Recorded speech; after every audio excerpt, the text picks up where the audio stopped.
it has been forever and 2 days since I have went live with my 2 cents in the AM. And I've been thinking about it lately, like I need to get back on my 2 cents in the AM. But I kind of took a little bit of a hiatus.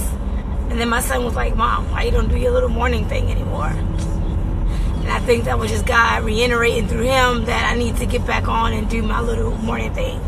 So good morning, here's my 2 cents in the AM. Today I am going to be talking about no matter what, just do you. So I went on a hiatus, and this is what this whole thing is about. I went on a hiatus and just kind of wanted to lay low for a little while, just kind of chill out.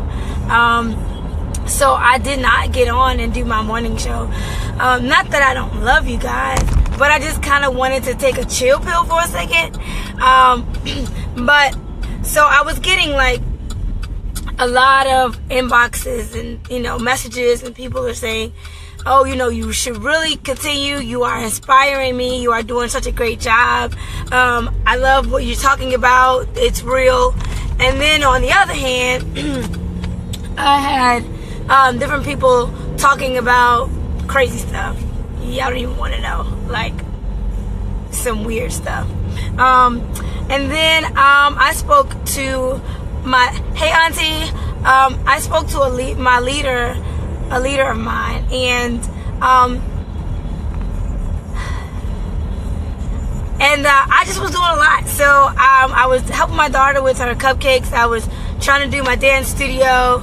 I was doing my morning show. I was working. I teach first grade at George Mason Elementary. I was doing a whole lot, and I was cool with it. I mean, I was operating that way. But I got some godly wisdom and just said, hey, you're doing too much. You need to slow it down and not do so much stuff. You need to just take a break. You need to take a hiatus. And so I did, and I just let go of pretty much almost everything, except for teaching dance and working at the school. But I kind of just stopped teaching the teens, stopped teaching young adults. I stopped doing a whole lot of stuff because I felt like maybe I was doing too much. And to be honest with you, the minute I stopped teaching the teens, teaching the young adults, the minute that I stopped focusing on my dance studio, my daughter's cupcake business, the minute I stopped doing all of that, I got idle-minded. Can I talk to y'all about idle-minded? Like, the Bible says, and yes, I'm going to get churchy because some of y'all don't like, oh, she's always talking about God. Yes, I'm going to talk about God today. All right. So the Bible says, an idle mind is the devil's workshop. So we never really understand, what does that mean? What does that mean to be idle-minded? But when you literally have nothing to do, the enemy is going to always find something for you to get into. So either you're going to be productive at all times. Trust me on that. But it's either you're going to be productive positively or you're going to be productive in negativity. You're either going to find some drama or either you're going to find something to keep you sane and keep you focused.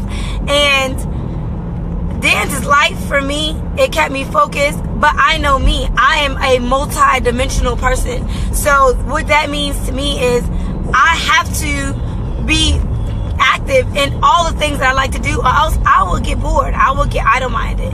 And so I found myself just kind of being laxy-daisy. I know that if I'm teaching teens or I'm teaching young adults or I'm instilling positivity, I'm going to study more. I'm going to read more.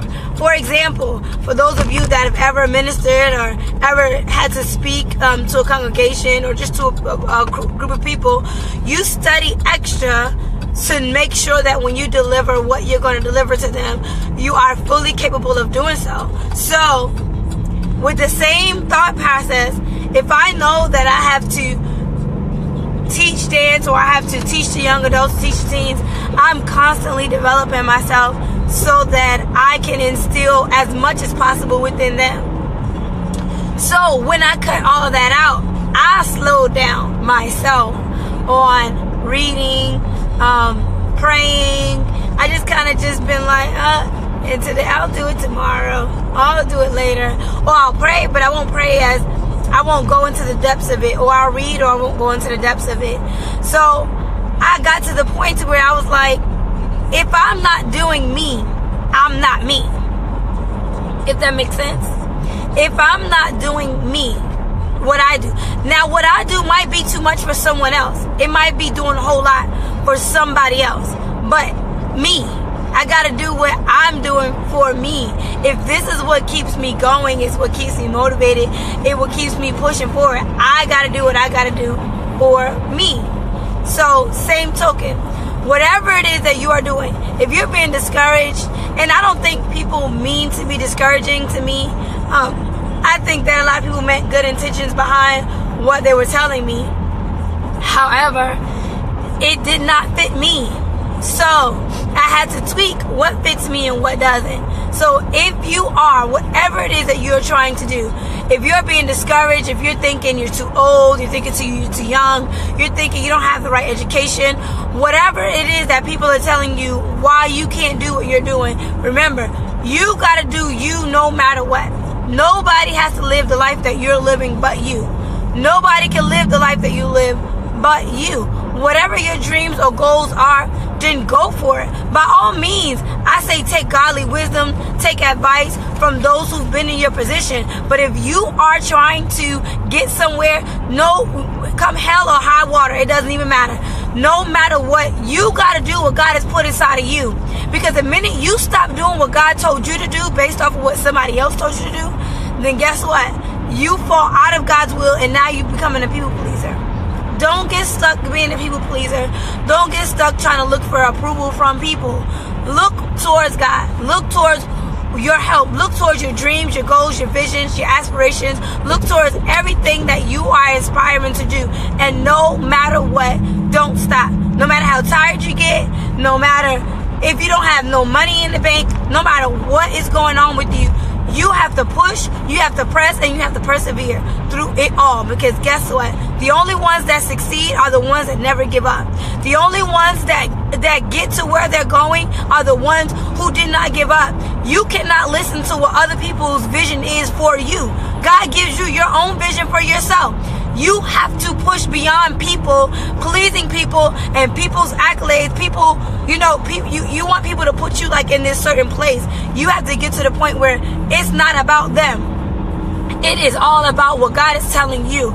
God gives us intuition. God gives us insight. God gives us a wonderful mind. He gives us wisdom. And He will give people that will give us wisdom. But if you have people around you that's saying, no, it's not your time to do this.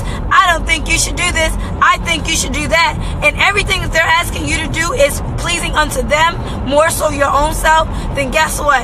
You're listening to the wrong group of people. God is going to give you wisdom for people that is going to help you get to where you belong. No matter what, do you. Because when you're not doing you, you fall off the wagon. You already know if you're not doing you, because you start tripping in your mind. Like, you know you're stuck in a place and you start going crazy in here because you're not where you belong. And God telling you to go and God is pushing you forward, then by all means, you better get your stuff together and you better push yourself forward, else you will be stuck. Not just here, but you'll be stuck all around in every aspect, every situation of your life. If you do not move when God says move, if you do not go when God says go. I was in a stage of my life where I know God was saying go. I know God was saying move. I know God was saying talk to this person, talk to that person. But because sometimes what God is doing in you intimidate others. It may not be an intentional thing. It may be a subconscious thing. It intimidates others. So what they say is, oh, chill out. Oh, do this, do that. I don't think you should be doing A, B, C, D, E, F, G. Not that they're bad people. Not that they wish you harm. You might have some that do wish you harm. But not everybody wishes you harm. But at the end of the day, there's something that's inside of you that they're saying, wait, this joker needs to slow down because they taking off too fast. And I found myself taking a hiatus and just kind of letting go of everything. And all those doors that God was opening are now closed. And I'm like, God, what's going on? He was like, what you stop? What you doing? I was leading you. I was directing you. I was helping you. And you stopped. And I was like, well, God, I stop because A, B, C, D, E, F, G. And he's like, well, when you ready. It's crazy how we'll pray and ask God, show me the way, lead me the way. God, show me the... And the minute he leads, guides, and directs us, we start second guessing him like, wait, God, is that you? And then we stop. And then we wonder where God is. Well, you asked him. He led you. He guided you. So what made you stop? What made you give up on what it is that he told you to do? Other people and other people's thoughts and opinions. Guess what? Other people are not going to come to you and have you dictate their thoughts, dreams, and visions. Not at all. They're not going to stop what they're doing because you don't agree, or you feel like it's too much, or you feel like, this is the right season for them. They're not going to stop that. Why? Because they're not listening to you. They're listening to the source, the one who has given it to them. So I tell you, today is Thursday. It's coming down to the end of the week. You better get a pen and a paper, and you better start writing down some goals, some dreams. What do you want to do with your life? Where do you want to go? And how bad do you want to get there? Because if you only want to get there as bad as other people want you to get there, you ain't going to go but so far. You got to want it for you. You got to do it for you.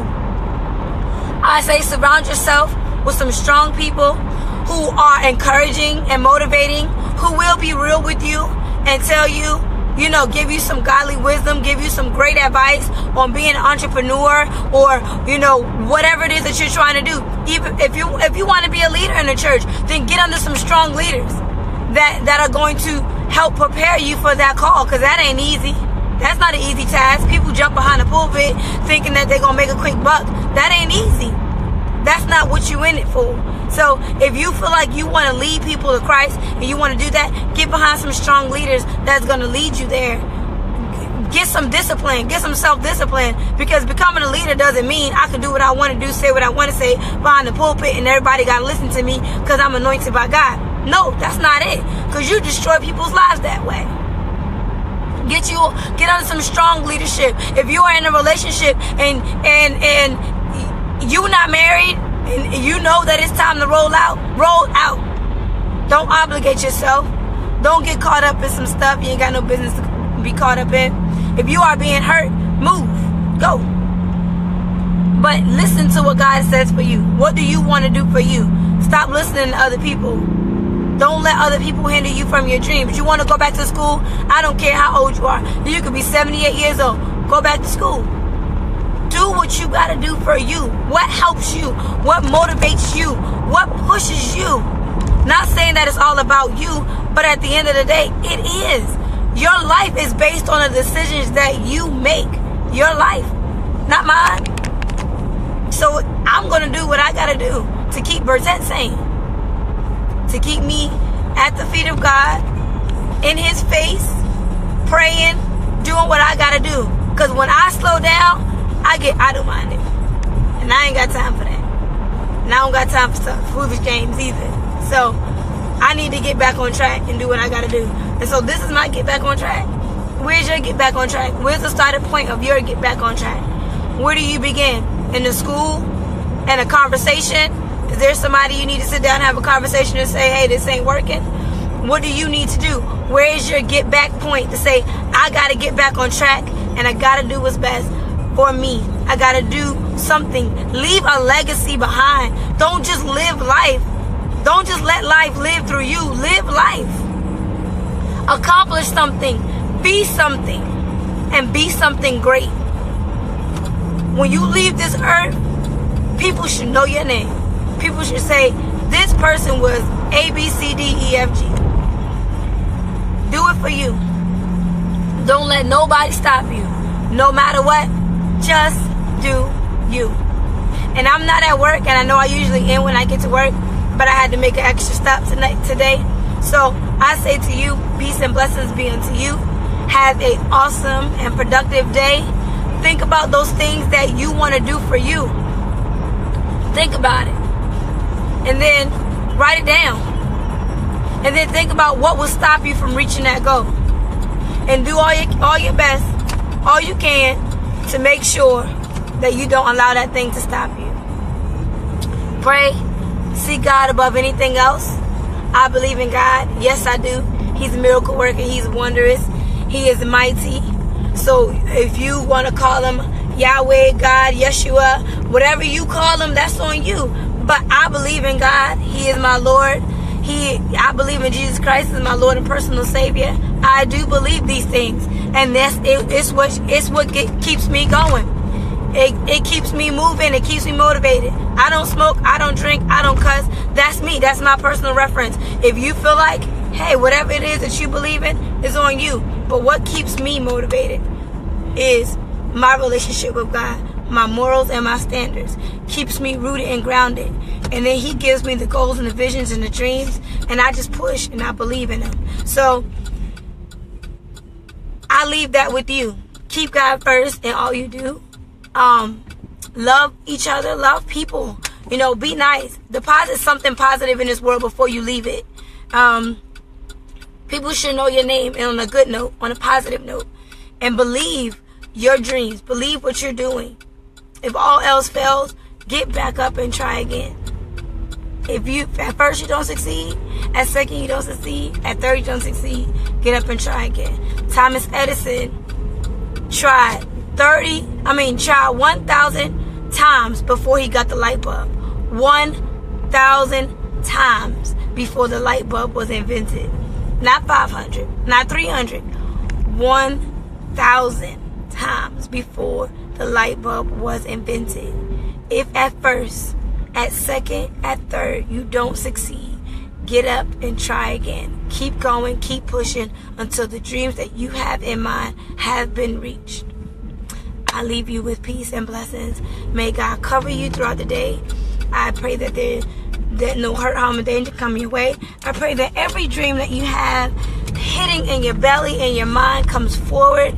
I pray that you're able to help someone else in life with what dreams you have, what goals you have. I pray that you don't let anyone stop you from what it is that you're trying to do.